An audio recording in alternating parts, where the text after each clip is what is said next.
So I'm here with Matt Campion, the boss of Spirit Studios. Matt, how are you doing? I'm a boss. You are boss. You are boss. I'm very well, mate. Yeah. MIPCOM final boss. MIPCOM final. Could that be my new Instagram handle, please? This is great to see you. I think last time we spoke was about a year ago in this very place, and we talked about all the developments that are happening with Spirit Studios. So let's first of all touch on one of your most recent successes. That was an Ed Gein documentary show. Tell us about that. So Ed Gein, as the world now knows, was one of the worst psycho killers to have ever lived. Netflix have just done their monster series on in the drama, and we got chatting to Hearst, Sky Crime and Investigation, sort of almost a year ago, seeing the news that was coming and feeling that a factual piece would really help, deliver something slightly different in the market. So we've created a 2-part special. So it's called Ed Gein Original Psycho. Ed Gein, for those that don't and haven't seen the Netflix news, was the guy that inspired Silence of the Lambs and Texas Chainsaw Massacre and Psycho, and he was someone that was very, very troubled from his childhood, who ended up becoming a prolific serial killer. But we approached it in a really interesting way, and it's, I think, sort of the thing about this project that feels exciting and sort of innovative from a Spirit perspective. We're always trying to do things that are new. Is that we've been able to produce a 2-part special that has used sort of production techniques that we've not used before, and it's come out really well. So 12% of it is generative AI video. And what's interesting there is that, we didn't have the Netflix budgets to go and produce big reconstruction scenes and all that kind of stuff. But what we wanted to do was be able to create something that would enhance our historical storytelling and not feel as abstract as some stock libraries can.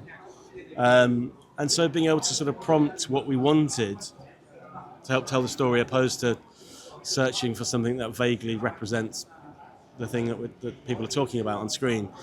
And one of the other recent announcements that we've seen from Spirit is the partnership with Night Train Digital on a new vertical drama series.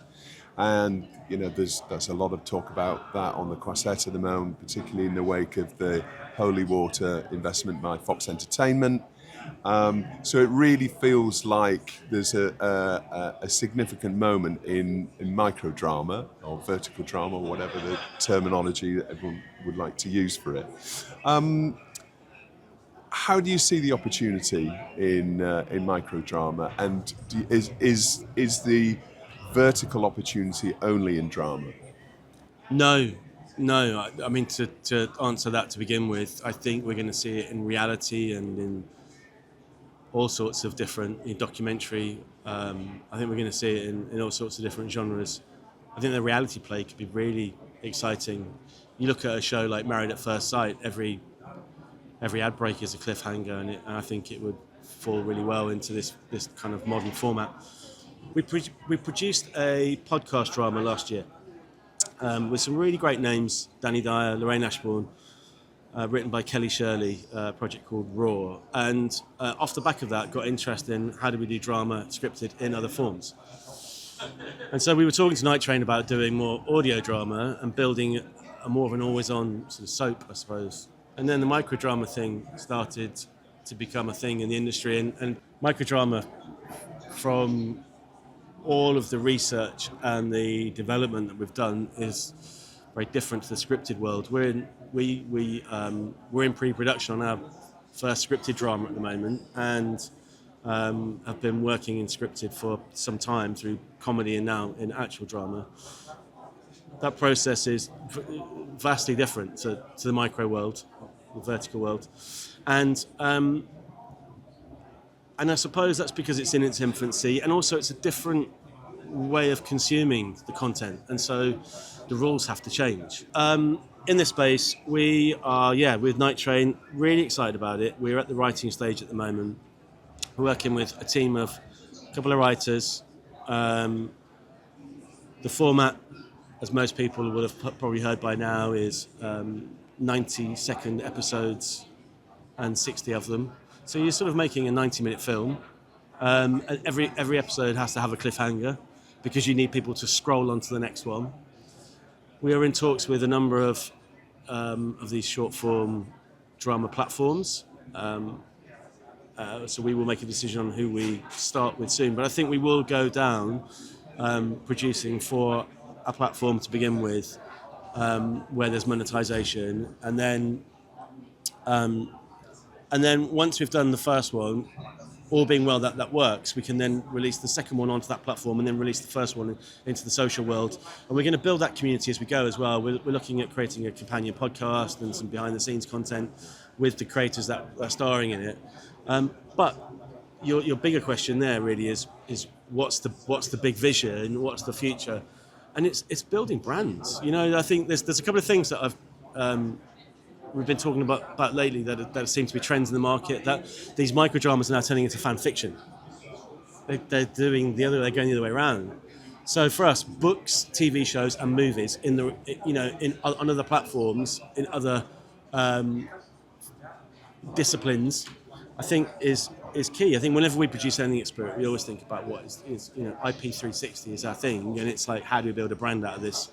And so if we can build a community that really loves this brand, and it can be ongoing and returnable, and we can do more with it in different places, then that's kind of the bigger So, final question. We're here at MIPCOM. We've seen the TV industry start to embrace the creator economy for the first time. We've seen YouTuber here in an official capacity for the first time. It feels like the pendulum has really swung now. But at Spirit, you've been established as a digital-first business, but that doesn't mean digital only, in a sense that you work with a lot of traditional broadcasters as well. So from the podcast side of things, Microdrama, we're talking about, but the Ed Gein project you mentioned earlier on. So how do you see working with traditional broadcasters now? How do you see that sort of developing and your skill sets delivering against what they need? I think when you look at Spirit's the four disciplines, we have 4 studios in the business. We make television, scripted and unscripted. We make podcasts, so we have a network of podcasts and have a TV spec studio in central London that produces high quality. We make a lot of branded content, and then we also have our own YouTube MCN. So we run about 200 plus, which is growing, channels, some of our own, some third party. And so we really have a real deep understanding of how all of those disciplines work. And so for us, we're seeing us work with broadcast in so many more ways than we used to. And in sort of the bigger programming side of things as well. So at the moment, we're producing a branded content series for a broadcaster. We're producing a number of TV-style podcast-type shows, always on for broadcasters that live in the audio world and could be chat shows on their streamer or even be broadcast on linear. We are doing more with AI in the history space and in the drama space.